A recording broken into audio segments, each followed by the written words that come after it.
इंद्र बड़ा स्वाभिमानी देवता है। इंद्र को धक्का लगा, यद्यपि जग दारुण दुख नाना, सबसे कठिन जाति अपमाना। संसार में बहुत से दुख हैं, पर अपना अपमान हो जाए ये सबसे बड़ा दुख। इंद्र की पूजा उठ गई, इंद्र की पूजा नहीं हुई तो इंद्र को बड़ा बुरा लगा। इंद्र ने अपने बादलों को भेजा, जाओ ब्रज को उखाड़ के फेंक दो, बहा दो। प्रलयकालीन बादलों को भेजा है। जब महाप्रलय का समय आता है तो एक बूंद हाथी के सूंड के समान एक बूंद होती है, ऐसी लाखों अनंत बूंदें होती है। बड़ी बड़ी बिल्डिंगें, मकान, पहाड़ सब गिर जाते हैं। तो वही भेजा कि जाओ ब्रज को खोद करके बाहर, इन ब्रजवासियों ने हमारा अपमान किया। उस अहीर वाला के कहने में लग करके हमारा अपमान किया है, ये अपमान हमको बर्दाश्त नहीं है। बादल आए, बड़ी जोर से वर्षा प्रारंभ हो गई, गड़गड़ाहट प्रारंभ हो गई, बिजली चमकने लगी। महाराज ब्रजवासी घबरा गए, सब कन्हैया के पास आए। कन्हैया मैंने कहा था इंद्र की पूजा मत छोड़ो, मत छोड़ो, तुमने नहीं माना और गिरिराज जी का पूजन करवाया। अब इंद्र नाराज हो गया, अब हम किसकी शरण में जाए? कन्हैया कहता है, अरे वाह वाह हो, अरे भैया हो, जिसने तुम्हारी पूजा खाई है वही रक्षा करेगा। जो देगा रोटी दाल सोई देगा कंडा, क्या काहे को घबरा रहे हो? महाराज चलो तुम लोग गिरिराज की तलाटी में आ जाओ। सब गिरिराज की तलाटी में सामान लेकर के पहुंचे। कन्हैया ने गिरिराज को ऊपर उठाया, करेंटा उंगली के ऊपर, चारों तरफ खाली है। सब आकर के ग्वाल बाल अपना सामान और गमों को लेकर के उसमें प्रवेश करते हैं। सात तो उसका गोवर्धन पूरे ब्रज को ढक लिया। कन्हैया का सब इसी के नीचे आ जाओ, घबराओ मत। ऊपर भगवान ने सुदर्शन चक्र को छोड़ दिया, वो पानी को नष्ट करने लगा, पीने लगा, जलाने लगा। और नीचे शेषनाग महाराज, जैसे कोई गोल तंबू होता है तो कनात लगाई जाती है, तो शेषनाग महाराज कनात जैसे चारों तरफ कुंडली मार करके बैठ गए। एक बूंद भी पानी ब्रज में नहीं गिरा। उधर सुदर्शन से सब पी जाता पानी, इधर नीचे भी नहीं आया। महाराज चारों तरफ हाहाकार मच गया। इंद्र घबरा गया। बादल अपनी हिम्मत हार चुके। इंद्र के पास गए, महाराज ब्रज में तो एक बूंद नहीं गिरी, ब्रज में तो धूल उड़ रही, सूखा पड़ा हुआ है, हमारी मेहनत सब बेकार गई। ये सब कन्हैया का चमत्कार है। अब इंद्र सोचने लगा, अरे यह बात याद आई भैया हो, अरे जब पृथ्वी अत्याचारों से पीड़ित हुई थी, गाय का रूप धारण किया था, तो ब्रह्मा जी और हम शंकर जी और 33 करोड़ देवता सब लोग मिलकर के भगवान से प्रार्थना किया था। तो भगवान ने कहा था घबराओ नहीं, हम अवतार लेंगे। कहीं वही भगवान ने अवतार तो नहीं लिया? अरे हमने बहुत बड़ी गलती की। चलो जिस भगवान का हमने अपमान किया है, अब उनकी शरण में चलते हैं, उनसे प्रार्थना करते हैं, क्षमा याचना करते हैं। इंद्र ऐरावत हाथी को लेकर के, कामधेनु गऊ को लेकर के ब्रज में आया है। यहाँ पर कन्हैया कमल चढ़ा रहे थे गिरिराज की तलाटी में। इंद्र आकर के चरणों में गिर पड़ा, त्राहिमाम त्राहिमाम त्राहिमाम, रक्षा करो रक्षा करो रक्षा। प्रभु हमसे बहुत बड़ी गलती, गलती करना तो मनुष्य का धर्म है ही है, गलती मनुष्य से ही होती है। गलती हो जाए तो गलती के लिए क्षमा याचना कर लेनी चाहिए। जो क्षमा याचना नहीं करते, अपनी गलती स्वीकार नहीं करते, उनको दोष लगता है। गलती हो जाए, क्षमा याचना कर लेनी चाहिए। महाराज इंद्र कहता है, प्रभु क्षमा करो, हम लोग आपके बालक हैं, आपकी महिमा का पार। जब से महेश गणेश दिनेश सुरेश जाए निरंतर गावे, जाहि अनंत अनंत अखंड अचेत अवेद सुवेद बतावे, नारद से व्यास रहे पचिहारे तो पूरी पार न पाओ। आपकी महिमा का पार नहीं, आप हमको क्षमा करो। भगवान कृष्ण कहते हैं, अरे इंद्र, गलती ब्रह्मा ने भी की थी, उसे भी बछड़े चुराए थे, कम बछड़े चरा रहे। गलती तुमने भी की है, परंतु ब्रह्मा की बहुत बड़ी गलती थी।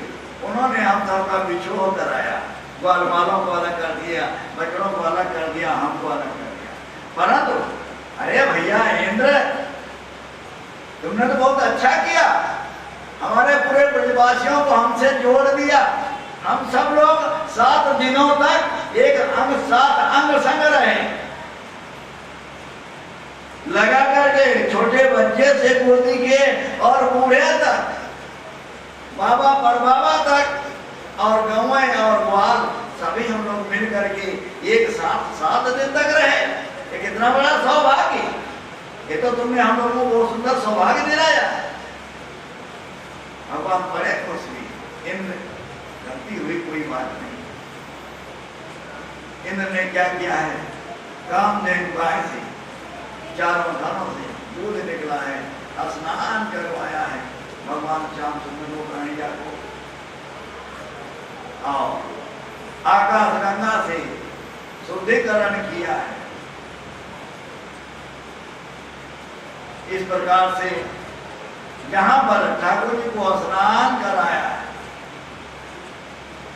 तो कामधेनु गाय ने वहां पर गोविंद कुंड हो गया। बोलो गोविंद कुंड की। ये तो परिक्रमा में पड़ता है,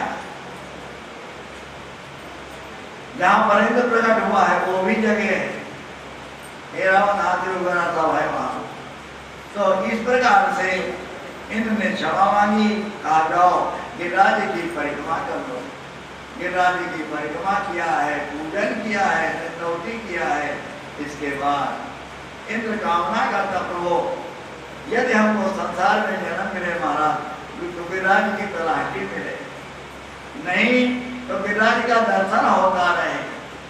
गिरिराज भगवान इस समय कलयुग में प्रत्यक्ष देवता है। इस प्रकार से ये गिरिराज लीला हुई। अब हम आपको ये बताना चाहते हैं कि गिरिराज महाराज की महिमा क्या है। गिरिराज महाराज पृथ्वी पर आए तो कैसे आए? जब देवता लोग प्रार्थना करके चले आए, भगवान ने सबको कहा, जाओ तुम ग्वाल बाल बन करके पृथ्वी में पैदा हो, हम तुम्हारी सहायता करेंगे, घबराओ मत। इसके बाद हमारे भगवान श्याम सुंदर गोलोक धाम की ये लीला है। ये लीला गरुड़ संहिता में देखो, भागवत कब खुलती है? ब्रह्म वैवर्त पुराण को पढ़ा जाए, गर्ग संहिता पढ़ा जाए, इसके अंदर पुराण देखा जाए, फिर भागवत देखा जाए, ब्रज 84 को उसका महात्म देखा जाए, इसके बाद भागवत कहना चाहिए। क्योंकि हर एक चीज भागवत में नहीं है। कहां तक व्यास लिख दी, वैसे 18,000 श्लोक हो गए। तो इन सब चीजों से सहायता लेनी पड़ती है, गर्ग संहिता से, स्कंद पुराण से, ब्रह्मवैवर्त पुराण से, और ये सब गद्य के साहित्य से ये सब चीजें खुलती है। कहाँ सरोवर है, कहाँ वन है, कहाँ उपवन है, कहाँ अधिवन है। 12 वन है, 12 उपवन है, 12 अधिवन है। इस प्रकार से 36 ये हैं और असंख्य कुंड है। इसलिए प्यारे इन सब चीजों को पढ़ करके तब ज्ञान होता है ब्रजभूमि हमारी कितनी लंबी चौड़ी, कितनी बड़ी महिमा है ब्रजभूमि। तो भगवान श्याम सुंदर जहां पर किशोरी जी विराजमान थी, वहां पर गोलोक धाम में जहां पर अष्ट सखी सेवा करती, भगवान श्याम सुंदर पहुंचे। किशोरी जी ने कहा प्रभु कैसे पधारे, आज्ञा करो। किशोरी जी हमको तुमको दोनों को ब्रज में अवतार लेना पड़ेगा, हैं? क्यों? पृथ्वी का संकट दूर करना है। अच्छा महाराज मैं तो पृथ्वी पे नहीं जाऊंगी। क्यों? मैं जाऊंगा तुम्हें क्या आपत्ति है? प्रभु जहां पर गिरिराज पहाड़ नहीं है, जहां पर यमुना नदी नहीं है, जहां पर दिव्य वृंदावन नहीं है, वहां मेरे मन को अच्छा नहीं लगता है, इसलिए मैं तो नहीं जाऊंगी। किशोरी जी के देखते देखते भगवान के वक्षस्थ से एक पहाड़ पर बोलो गिरिराज महाराज की बाएं अंग से यमुना जी प्रकट हुई, दिव्य वृंदावन प्रकट हुआ। किशोरी जी खुश हो आप चलो। वही गिरिराज पहाड़ भगवान के हृदय से, ये भगवान का हृदय पहाड़ नहीं है, पत्थर नहीं है। जो गिरिराज जी के दर्शन करते हैं ये भगवान का हृदय है। भगवान सबके हृदय में रहते हैं, तो उनका हृदय अपने हृदय में नहीं रहेंगे। इसलिए साक्षात पहाड़ नहीं है, ये भगवान श्याम सुंदर का ही स्वरूप है। महाराज यहां से गिरिराज पहाड़ को भगवान ने कहा जाओ तुम द्रोणगिरी के पास जाओ, उसके कोई संतान नहीं, तुम उसके बेटा बनो। गिरिराज पहाड़ गोलोक धाम से जहां पर द्रोणगिरी पर्वत है, जहां पर हनुमान जी बूटी लेने गए थे, उस द्रोणगिरी पर्वत पे पहुंच गए।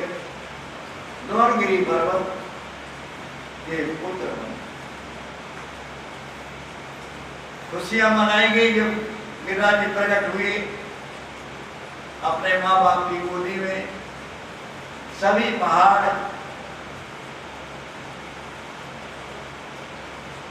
हिमालय पहाड़ भी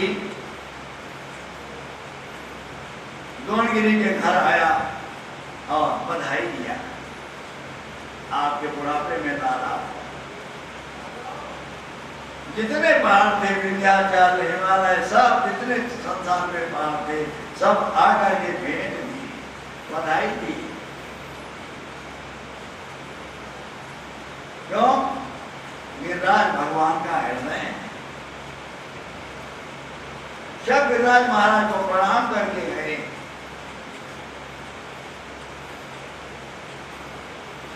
जहां पर खुशियां मनाई गई। आज द्रोणगिरी बहुत प्रसन्न है। पुलस्त जी महाराज काशी में तपस्या करते थे। काशी से चले, उनके मन में ये संकल्प उठा है संतों की मौत कि चलो द्रोणागिरी पहाड़ पे चलते हैं, द्रोणागिरी के बच्चे को लाते हैं यहाँ मानकर। और काशी में गंगा जी तो खूब बह रही है, बड़े बड़े सुंदर घाट बने हैं। कहते राण साण सीढ़ी सन्यासी इनसे बचे सुसेवे काशी। सीढ़ियां इतनी तगड़ी है कि आदमी चढ़ते चढ़ते थक जाता है, गंगा जी उतरते उतरते थक जाता है, फिर गंगा जी से वापस हो वापस आ जाती हूँ चढ़ने में सीढ़ी। सांड घूमते हैं, छोटी छोटी गलियां, बड़े मोटे मोटे सांड घूमते हैं। तो कहीं यूं कर दे भगवान गोविंदा नमो नमः मर जाए हम लोग, हम तो नहीं। विश्वनाथ भगवान की बड़ी कृपा है, किसी को छेड़ते नहीं, लड़ जाते हैं, सब हो जाता है, परंतु ऐसी विश्वनाथ भगवान आज तक के चांस नहीं आया, ऐसा सुअवसर नहीं आया कि किसी को सांडों के द्वारा चोट लगी। ये विश्वनाथ भगवान की कृपा है, ये विश्वनाथ की नगरी है काशी महाराज। इस प्रकार से सीढ़ियां बहुत लंबी लंबी है, बड़ी दूर तक गहराई तक है महाराज। तो पहाड़ यहाँ आ जाए तो और सुंदरता रहेगी। पहाड़ पे बैठ करके हम भजन करेंगे, गंगा जी का दर्शन करते रहेंगे, डबल फायदा होगा। ये सोच करके पुलह मुनि काशी से चले हैं, द्रोणगिरी पहाड़ पे पहुंचे। वहां पहुंच करके अपनी कामना द्रोणगिरी को बताया। द्रोणगिरी ने मना कर दिया, महाराज जिसकी एक ही संतान हो वो भी बाबा जी को दे दे, फिर अपना क्या करेगा। तो महाराज हम नहीं दे पाए। गिरिराज ने कहा पिताजी आप चिंता मत करें, भगवान की लीला का प्रचार प्रसार होता है, आप चिंता ना करें। गिरिराज महाराज पुलह मुनि से बोलते हैं मैं चलूंगा आपके साथ, पिताजी की क्या हो गई है, बस एक बार बताओ मुनि जी हमको आप कैसे ले चलोगे, मैं इतना लंबा चौड़ा हूं।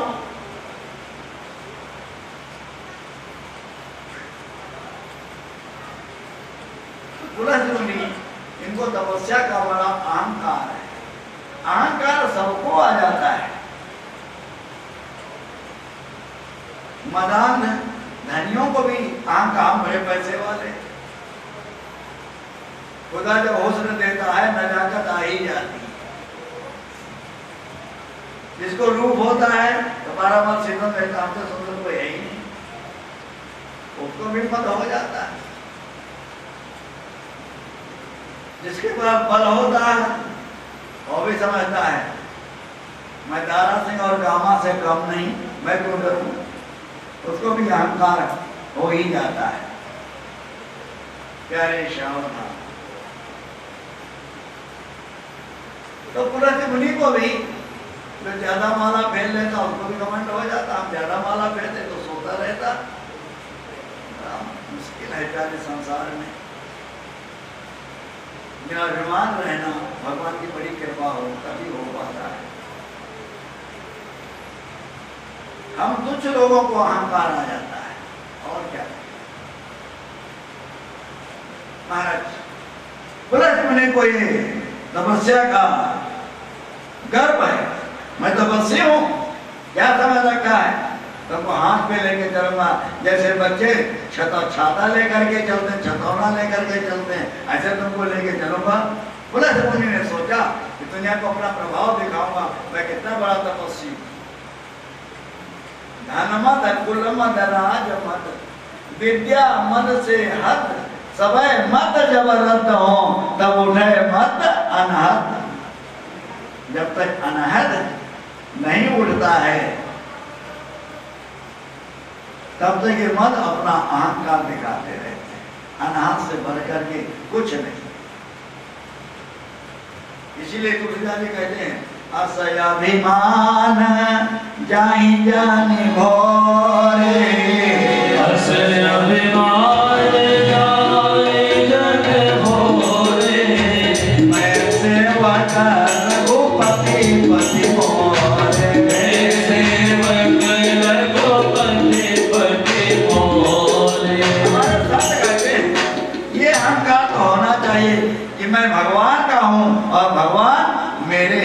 जब मीरा कहती है मेरे तो गिरधर गोपाल दूसरो न कोई, जो हमारे काटने गुरु जी कहते हैं कि ठाकुर हमारे रमन बिहारी, हम है रमन बिहारी के, ये रिश्ता पक्का होना चाहिए, भगवान से कोई संबंध होना चाहिए।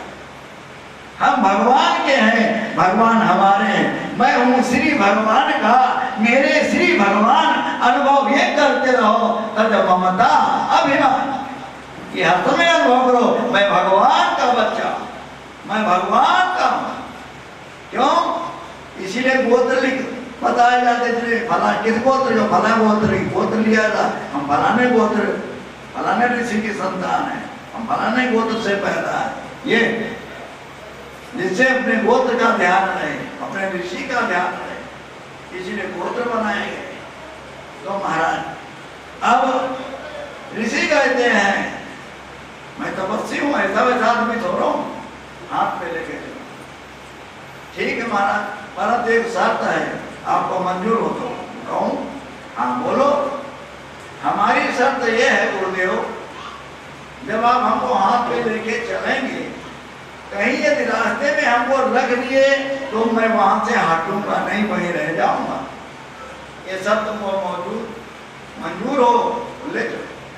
ठीक, मैं कहीं रखूंगा ही नहीं।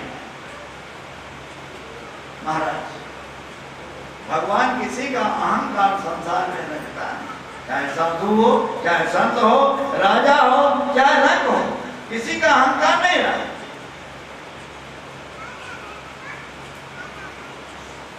महाराज लेकर के हाँ तो चले दुनिया को दिखाते हुए मैं कितना बड़ा तपस्वी हूं।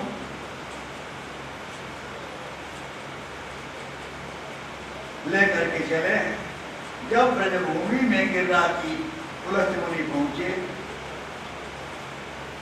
अब क्योंकि भगवान से वादा था, भगवान ने कहा था हम तुम्हारी गुफाओं में तुम्हारी तलाटी में कमर चलाएंगे, तुम्हारे ऊपर लीला करेंगे, डांस करेंगे। अब वो समय आ गया, ब्रजभूमि में गिरिराज जी आ गए। ब्रजभूमि के बाहर तो जाना नहीं चाहिए। अब ऋषि को क्या हुआ, लवशंका लग गई। लवशंका और शौच ये ऐसी वस्तुएं हैं कि गाड़ी भले छूट जाए और शौच तो जाने पड़ेगा, लवशंका तो जानी पड़ेगी, भले गाड़ी छूट जाए। तो अब ऋषि ने क्या किया, जमीन में पट रख दिया है और लवशंका चले होश नहीं रहा, लवशंका लगे तो दिखता थोड़ो, शौच दिखता थोड़ो।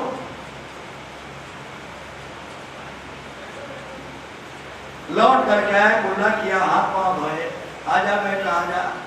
गिरिराज जी कहते हैं महाराज आप शर्त में हार गए, अब मैं पर छोड़ करके कहीं जाने वाला नहीं। यहाँ पे गिरिराज जी विराजमान है, वहीं बैठे। पुलस्त्य मुनि चिचोरी करने लगे, चिरौरी करने लगे, भैया आजा आजा। महाराज अपने शर्त को याद करो, हमारा आपका वायदा क्या था? आप महात्मा होकर के हमको गलत काम सिखा रहे हैं, वायदे से अलग कर रहे हैं, ठीक नहीं।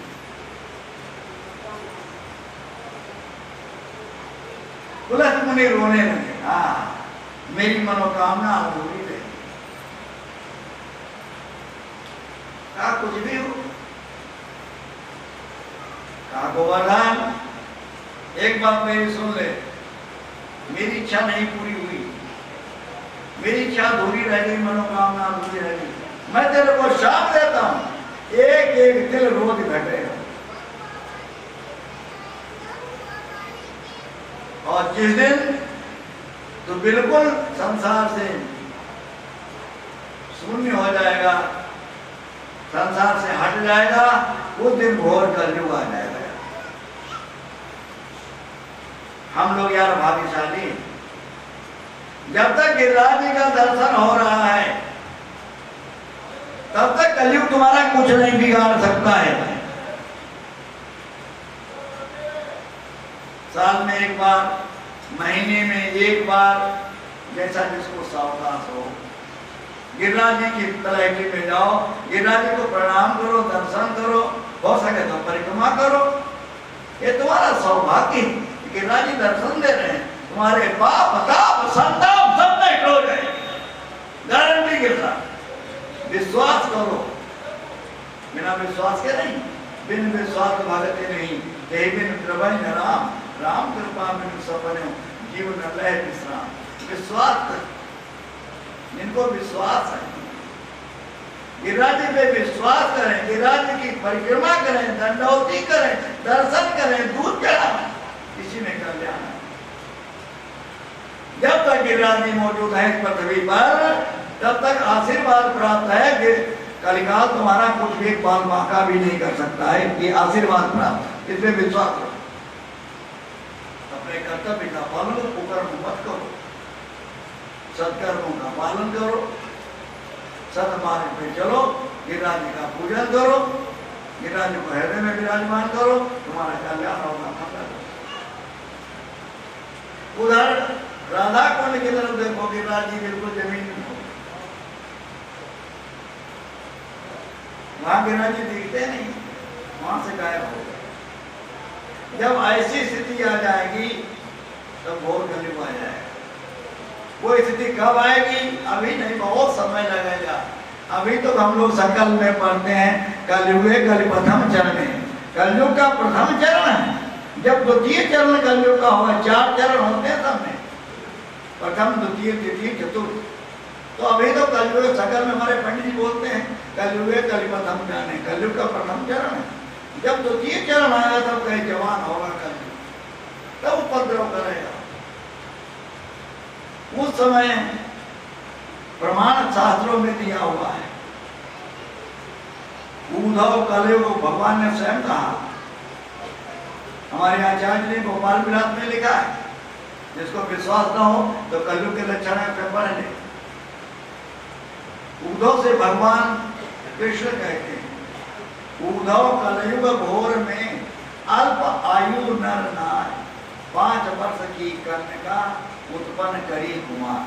जब घोर कलयुग आएगा तो 5 वर्ष की लड़की के बच्चा पैदा होने लगेंगे, वो समय आएगा।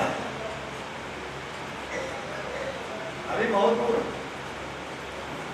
इतना घोर कलिकाल आएगा कि 5 वर्ष की बच्चियों के बच्चे पैदा होने लगेंगे। ये दिया हुआ प्रमाण दिया महाराज।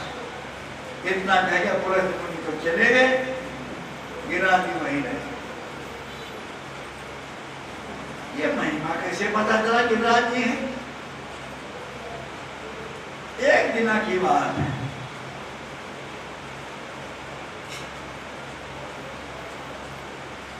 एक ब्राह्मण मथुरा में अब तगादा करने आया। तगादा करके जा रहा था, अपना बकाया होता, तगादे में जाते हैं सेठ लोग। वो ब्राह्मण था, तो तगादे में आया, यहां से चला तो गिरिराज जी होके निकला हो तलाटी। वहां एक पत्थर देखा, पत्थर उठा लिया, हाथ में भी लाठी डंडा था नहीं, उस पत्थर को उठा लिया, बड़ा प्यारा लगा, उसको चल दिया। गिरिराज के आगे बढ़ा, क्या देखता है? एक राक्षस इसको खाने दौड़ा, जिसकी 7 हाथ लंबी जीभ है, 3 टांगे हैं,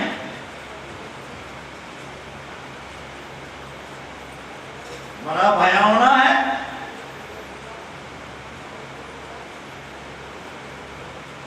बड़े लंबे लंबे दांत, इसको खाने दौड़ा ब्राह्मण को। इसके बाद कोई डंडा फंडा तो था नहीं। आज जब प्रातः काल शहर में निकलो तो डंडा फंडा साथ में रखना चाहिए। क्यों? सब जगह लिखा होता है कुत्तों से सावधान, तो हमें सावधान रहना चाहिए ना। डंडा फंडा रखना चाहिए, पता नहीं कौन सा कुत्ता चुपचाप आके काटेगा। तो कहीं घूमने वगैरह जाए तो कुछ हाथ में डंडा चाहिए। उसके बाद वो डंडा फंडा तो था नहीं, तो पत्थर था, वही पत्थर जोर से मार दिया, पत्थर उसके लगा है, वो दिन शुरू हो गया और चरणों में गिर पड़ा। ब्राह्मण ने कहा प्रभु आपने मेरा उद्धार कर दिया। उन्होंने कहा ये क्या हुआ, तुम कौन थे भैया? उसने कहा मैं तो ब्रह्म राक्षस, यहाँ कैसे आ जाए, मैं यहाँ भटकता हूँ के बाद।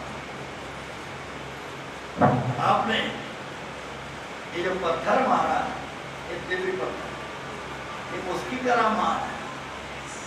चलो ये कहाँ से लाए पत्थर? जहाँ के राज्य से लाए। तो वो ब्राह्मण भी साथ में आया और वो ब्रह्मराक्षस भी जो ब्राह्मण को वो भी आया और आके गिरिराज जी का दर्शन किया है, पूजन किया है, परिक्रमा किया है, दंडवती किया है।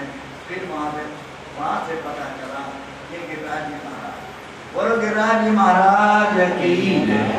इसलिए इस कलिकाल में गिरिराज से बढ़कर के, वैसे तो ब्रज चारों धाम से निराला ब्रज धाम, ब्रज धाम ये ब्रह्मा की सृष्टि का नहीं, इतना ध्यान।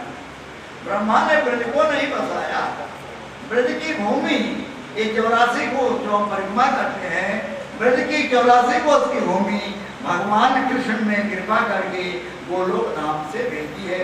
इसलिए किशोरी जी की प्रसन्नता के लिए किशोरी जी प्रसन्न हो गई ब्रज भूमि को देखकर। इसलिए ये ब्रज भूमि ब्रह्मा की सृष्टि का नहीं।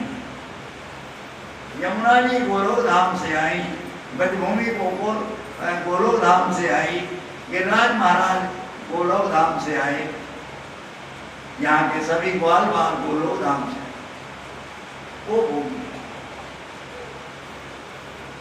तो महाराज इसीलिए भगवान ने प्रण भी कर लिया, ब्रजवासी वल्लभ सदा मेरे जीवन प्राण, इन्हें ननेक विसारियों वही नंद बाबा कई आन।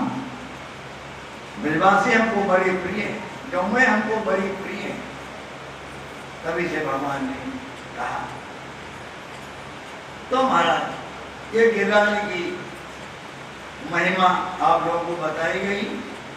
जब अब सब ग्वाल वाले इकट्ठा हो गए, बड़े बूढ़े नंद बाबा के पीछे पड़े। नंद बाबा बताओ तुम्हारे घर में जो बालक आया ये कहां से आया?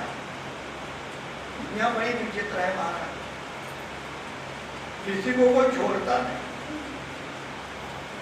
क्यों? गोरे नंद यशोदा गोरी, तुम भी गोरे हो, यशोदा मैया भी गोरी, ये सांवला लड़का कहां से आ गया? यही शंका है। या तो लड़का बाप को पढ़ता है या मैया को पढ़ता है, तो ना बाप को पढ़ा है ना मैया को पढ़ा है, सांवला लड़का कहां से आ गया बताओ? नंद बाबा ने सबसे कहा, गर्गाचार्य आए थे, उन्होंने कहा भगवान का अवतार है, चुपचाप नाम करा। तब अहीर बोले बड़े बड़े महात्मा लोग, जब गर्गाचार्य आए थे तो आपने हमें क्यों नहीं बुलाया, चुपचाप नाम क्यों रखा लिया, हम इस बात को नहीं माने। अब बात बता रहे हो गर्गाचार्य की बात, पहले क्यों नहीं बताया? ऐसे समझता कंस के डर के मारे गर्गाचार्य ने कहा हल्ला मत मचाओ, चुपचाप नाम, इसलिए हमने ऐसा चलो बात करता हूं। इस प्रकार से ये लीला हुई। आओ एकादशी का दिन था।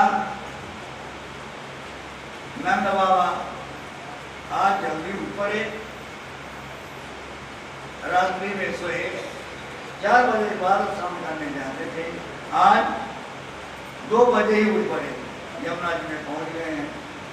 वहां वरुण के दूतों ने अपहरण कर लिया है नंद बाबा को। नंद बाबा बड़ी जोर से चिल्लाए, कन्हैया दौड़ा है।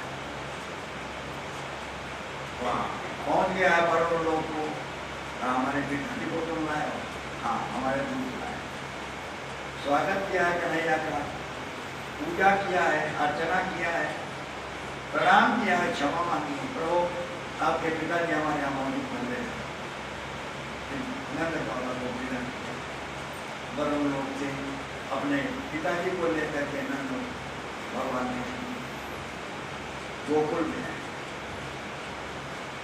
इधर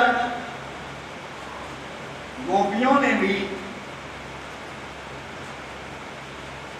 जनकपुर वासिनी गोपियां थी, उनको भगवान ने वरदान दिया था तुम ब्रज में गोपी बनोगी, कात्यायनी देवी का पूजन करना और यमुना स्नान करना,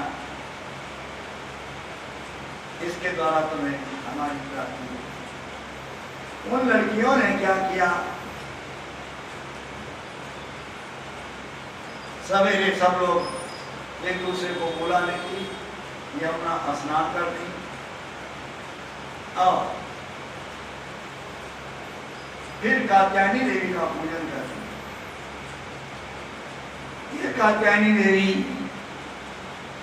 चीर घाट यहाँ पर यात्रा जाती है, यमुना के तट पे शेरगढ़ के पास आज भी विराजमान है। वृंदावन में चीर घाट नहीं, चीर घाट वहाँ पर कात्यायनी देवी विराजमान है, उनकी पूजा करती। परंतु इन बच्चियों से गड़बड़ हो गया है, ये यमुना जी में नग्न नहाती हैं, अपने कपड़ा खोल के धर देते फिर वही पहन लेते। अधिकतर गृहस्थी यही गड़बड़ करते हैं।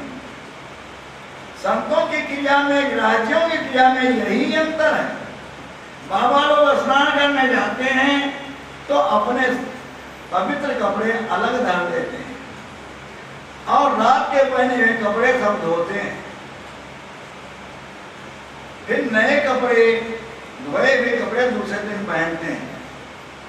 गृहस्थी गड़बड़ ये कर देते हैं, ये वही पैजामा सुतरा पहन करके शौच जाएंगे, वहीं से आएंगे फिर पैजामा खूंटी में टांग देंगे, कच्छा पहन के नहा लेंगे, फिर कम पैजामा डर लेंगे। यही कमी है, इन कमियों को सुधारने के लिए कथा कही जा रही है। पैंट पहन के जाएंगे, लैट्रिन में चले जाएंगे। हमारे संत लोग कोई भी लैट्रिन में जाएंगे तो जो लैट्रिन में कपड़े जाएंगे वो तो धोए जाएंगे, वो नहीं पहनेंगे दोबारा, क्यों? वो गंदे हो जाते हैं। इस बात का ध्यान रखना चाहिए कि मौका मिल गया कहने का, इसलिए हम कह रहा हूं। ऐसे मौके पे बातें कही जाती तो बुरा भी नहीं लगता लोगों को, तो शुद्धि का ध्यान रखना चाहिए। क्यों? जो कपड़े लैट्रिन में जाते हैं वो गंदे हो जाते हैं, इसलिए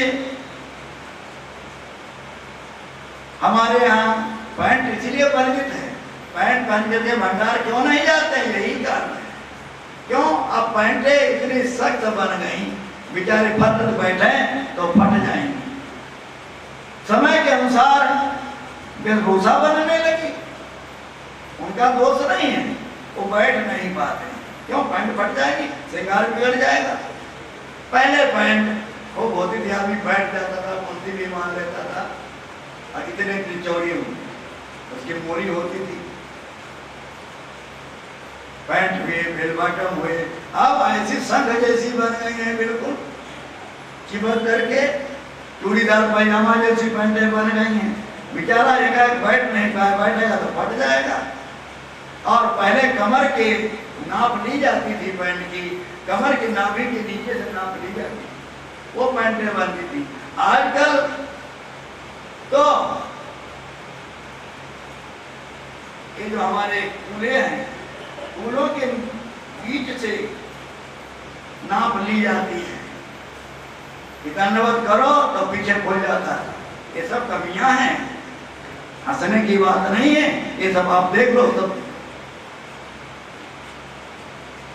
ये नीचे चट्टी ना हो तो सब इज्जत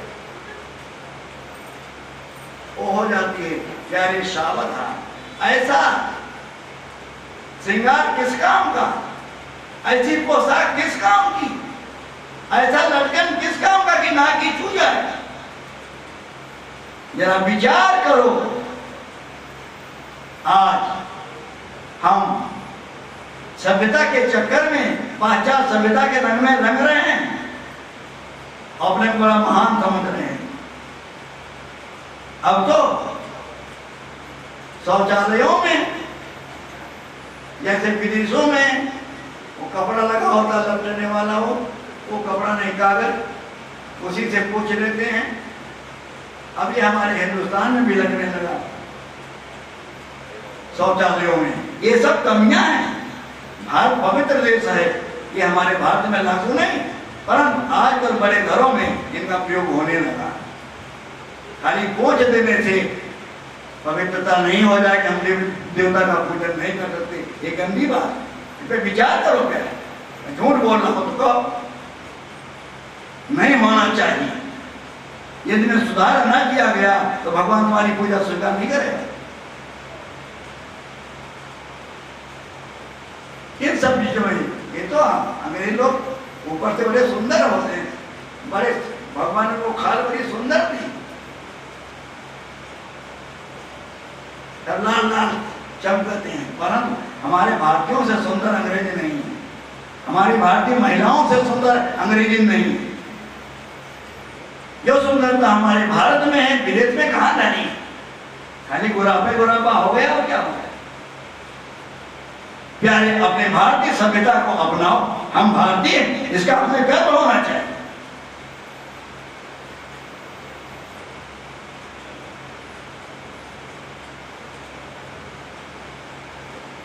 मौका पड़ता है तो बातें निकल जाती। कोई कहे हर भागवत में कहां लिखा कह रहे हो, कहे नहीं, लिखा नहीं, परंतु इस बहाने कहने का मौका मिलता है। ये भी जरूरी है। हम अपनी सभ्यता गंवाएं, ये कहां का न्याय है? तो क्योंकि हम खड़े खड़े लवशंका करते हैं, लवशंका के छींटे पैंट पे पड़ती हैं, वही हम पूजा में जाते हैं, मंदिर में आरती करते हैं। इसीलिए कपड़े बदल करके आरती करना चाहिए, कपड़े बदल करके पैंट खोल करके पंगत चलानी चाहिए। सब तो पंगत चलाते हैं, भंडार में जाते हैं, तो गंदगी न रहे। इसलिए यही कारण है कि कहते हैं पैंट और पैजामा पहन करके अंदर नहीं जाए। यही रहस्य। जाने बिन न होई प्रतीति, बिन प्रतीति होई नहीं प्रीति। जब तक बताया नहीं जाएगा तब तक आप लोग कैसे समझेंगे। यही रहस्य। इसलिए विचार करना चाहिए।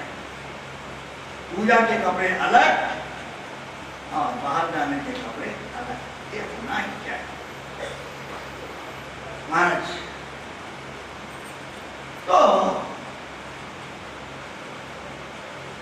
हमारे यहाँ ये प्रथा थी, अभी चल रही है। अरे पंजाबी मांगा तो मानते नहीं है, हमारे उत्सव में भी सब ऐसे करते हैं। कितना समझाओ, शांति गलत है। धुले हुए कपड़े पहनना चाहिए। तो इस कुरीतियों को भगवान ने दूर किया। चीर हरण क्यों किया गया? भगवान ने चीर हरण लीला क्यों की? कि इन बच्चियों को, इनको बताना चाहिए संसार के आगे आदर्श आना चाहिए। हमारा आदर्श क्या है, हमारा आदर्श जीवन कैसे बने। पहली बार जल में, जल के देवता का अपराध है नंगे नहाना। दूसरी बार गंदे कपड़े जिनको पहन करके हम शौच गए, जिनको पहन के हमने लैट्रिन की, और वही कपड़े हम फिर पहन ले तो गंदे के गंदे रह गए। शौच का पानी लगा होगा उसमें, शौच की हवा लगी होगी, और फिर वही हमने पहन लिया, तो भाई पूर्ण रूप से हम पवित्र नहीं हो पाते हैं। इसलिए इन कुरीतियों को दूर करने के लिए भगवान कृष्ण ने चीर हरण लीला की। नंग धारण के हमारी बहनें नहा रही थी, गोपियां नहा रही थी। भगवान ने सबके चीर उठा लिए, कदम पे चढ़ गए। लड़कियां गोपियां बाहर निकली। बहना हमारे वस्त्र कहाँ गए? ऊपर से आवाज आती है, अरे गोपियों तुम्हारे पास एक पेट पे टंगे, आओ यहाँ से ले जाओ। तुमने जमुना का अपराध किया है, नंगे स्नान किया है, और फिर वही गंदे वस्त्र जो शौच होकर के आई वही वस्त्र फिर पहनोगी। इसके बाद दूसरे होने चाहिए जो रात भर पहन करके हम सोए हैं, उन्हीं से हम शौच हुए, उन्हीं को फिर दूसरे दिन पहन लें। ये आदर्श नहीं है, ये जीवन का उन्नत नहीं है। महाराज ये कुरीति को दूर करने भगवान ने गोपियों से कहा, आप तुम अपना अपना वस्त्र ले जाओ। गोपियों ने कहा, महाराज हम नंगी, इसीलिए तो प्रायश्चित करवा रहा हूं, प्रायश्चित करो, आज से अब ऐसा काम नहीं करें। गोपियों ने कहा, मैं कैसे कैसे निकलूं, नंगी हो जाऊं? नंगी तो ऐसे हो, तो नंगा काम ही कर रही हो।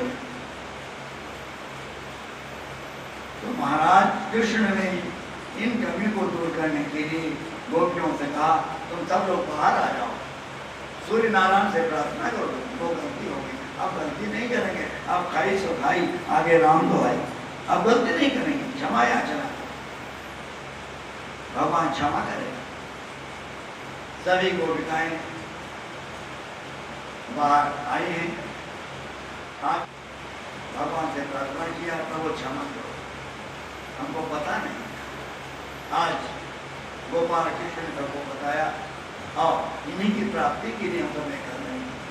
ये तो हमारा अधूरा हो गया, हमारी तपस्या। कुछ कार्तिक नहाती हैं, कुछ माघ का महीना नहाती हैं ठंडे में, ये सब अभी चालू है हमारे यहाँ यमुना स्नान। तो इस प्रकार कोई 12 मास नहाती हैं। इस कुरीति को दूर करने के लिए भगवान ने किया कि हरण लीला का यही रहस्य है कि हम अपना जीवन आदर्श बनावें, हमें पवित्रता कैसे आवे।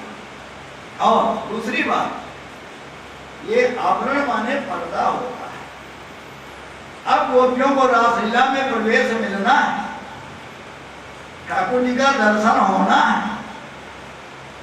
जैसे मंदिर में प्रवेश ठाकुर जी के यहाँ पर्दा लगा होता, बांके बिहारी में जाओ पर्दा लगा हो, पर्दा टेढ़ा आ जाता है, फिर दर्शन नहीं होते, फिर पर्दा खोला फिर दर्शन होते। तो ये आवरण है, जीव के 3 आवरण है, मल विक्षेप आवरण, ये 3 हैं। हमारे अंदर 3 कमियां हैं, हम मन से ग्रसित हैं, हम विक्षेप से ग्रसित हैं, हम आवरण से ग्रसित। इसके लिए 3 साधनाएं बताई गई, कर्म, उपासना और ज्ञान।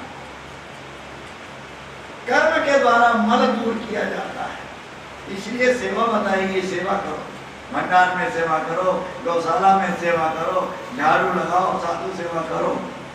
ये सेवाएं इसीलिए है कि हमारा मल दूर, जन्म जन्म की मैली चादर हमारी मल लगाओ। मल दूर करने के लिए निष्काम सेवा, उपासना के द्वारा विक्षेप दूर होता है, गुरु के द्वारा ज्ञान प्राप्त होता है।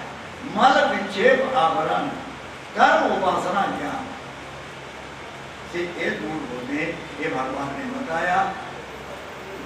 आवरण, जब तक ये आवरण नहीं जाता है, मीरा कहती है, मेरे तो गिरधर गोपाल दूसरो न कोई, ये तो ठीक है, जाके सिर मोर मुकुट मेरो पति सोई, परंतु अभी लोग लाज है। तो कहते हैं, भाई छोड़ो, बंधु छोड़ो, छोड़ो सगा जोई, साधुन संग बैठ बैठ लोग लाज कोई। मीरा कहती है, हमारी लोग लाज खत्म हो गई, हमें दुनिया को नहीं डरती, दुनिया हमको क्या कहेगी? पगली कहेगी, बेवकूफ कहेगी, कहेगा तो दुनिया को। कोई भला कहो चाहे बुरा कहो, जब हो चुके रमन बिहारी की, पहले पहले चंदन लगा करके जाओ तो लोग चिढ़ाते हैं, अरे क्या चिड़िया की टट्टी लगाया हो क्या? कॉलेज में बच्चे जाते हैं तिलक लगा कर चंदन लगे, अरे क्या तेरे टट्टी लगी तुम्हारे? ऐसे मजा करते हैं बच्चे आपस में, कॉलेज के लड़के। अब लिखा होता है नो नॉलेज विदाउट कॉलेज, बिना कॉलेज के ज्ञान नहीं होता है। पर निंदा करेंगे, अरे यार बड़ा पंडित बन गया तू, तेरे टट्टी लगा के आ गया। ऐसे मजाक करते हैं बच्चे।